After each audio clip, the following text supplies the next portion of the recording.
আল্লাহ বলেন, হে পৃথিবীর মানুষ, হে আমার বান্দারা, তোমরা দুনিয়ার মধ্যে গিয়েছো, আমি তোমাদেরকে দুনিয়ার মধ্যে পাঠাইলাম।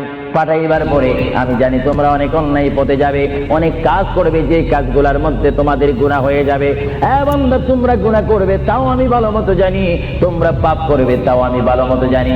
বান্দারে, পাপ করার পরে, গুনাহ করার পরে একাই কি মসজিদের মধ্যে তোমরা কেঁদেছো, রব্বানা যালামনা, বলেন রব্বানা যালামনা আনফুসানা ওয়া ইন লাম তাগফির লানা ওয়া তারহামনা লানাকুনান্না মিনাল খাসিরিন বলে বলে মসজিদে কেঁদেছো, আসরের নামাজ পড়ে কেঁদেছো, যোহরের নামাজ পড়ে কেঁদেছো, মাগরিবের পড়ে কেঁদেছো, এশার নামাজ পড়ে কেঁদেছো। বান্দা, নামাজের মুসল্লা যখন বসে যাও, আমি আল্লাহকে তোমরা বারবার বলো, আল্লাহ আমার গুনাহ মাফ করে দাও। তারপরও আমি তোমাদের গুনাহ মাফ করে নিই। তারপরও তোমরা নিশি রাত্রে, মানুষ যখন ঘুমে যায়, তোমার বিবি যখন ঘুম যায়, তোমার ছেলে যখন ঘুম যায়, তুমি নিশি রাত্রে ঠান্ডা পানি দিয়ে ওযু বানিয়ে নামাজের মুসল্লায় বসে তুমি আবার যখন ডাক দাও, রব্বুল আলামিন, পৃথিবীর কোনো মানুষ আমার গুনাহ সম্পর্কে জানে না, তুমি আমার গুনাহ সম্পর্কে জানো। আমি এমন গুনাহ করেছি আমার বিবি জানে না, বিবি গুনাহ করেছে আমি জানি না। আল্লাহ, তুমি সব কিছু জানো। আমার প্রভু, তুমি আমাকে মাফ করে দাও। আমার আল্লাহ বলে, তারপরও যদি তোমাদেরকে আমি মাফ না করি, তারপরও বান্দা, তোমরা আমার রহমতের দরজা থেকে ফিরে যাইও না।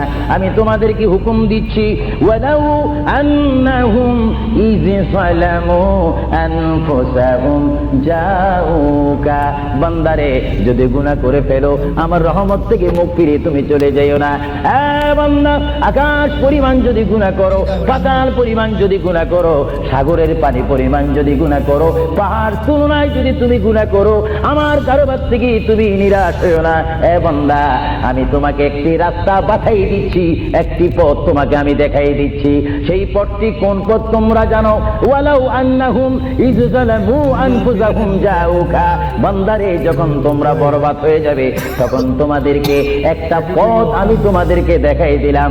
সেই পথটির নাম হচ্ছে আমার রাসূলের মদিনা। জনে বলেন সুবহানাল্লাহ।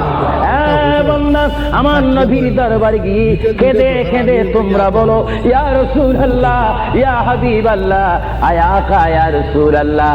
আল্লাহ কোরআনে বলেছে, ওয়ালাউ আন্নাহুম ইয যালামু আনফুসাহুম জাউকা ফাস্তাগফিরুল্লাহ ওয়াস্তাগফার লাহুমুর রাসূল। আল্লাহ বলেছে, হে বান্দা, তোমরা ডানে না গিয়ে, বামে না গিয়ে, পিছে না গিয়ে, তোমরা সরাসরি আমার নবীর কদমে চলে যাও। আমার নবীর কদমে গিয়ে আমি আল্লাহর দরবারে তোমরা তওবা করো। তওবা করতে করতে তোমাদের চোখের পানি যখন বাইর হয়ে যাবে, আর ওই মুহূর্তে যদি আমার বন্ধু যদি তোমাদের জন্য আমার দরবারে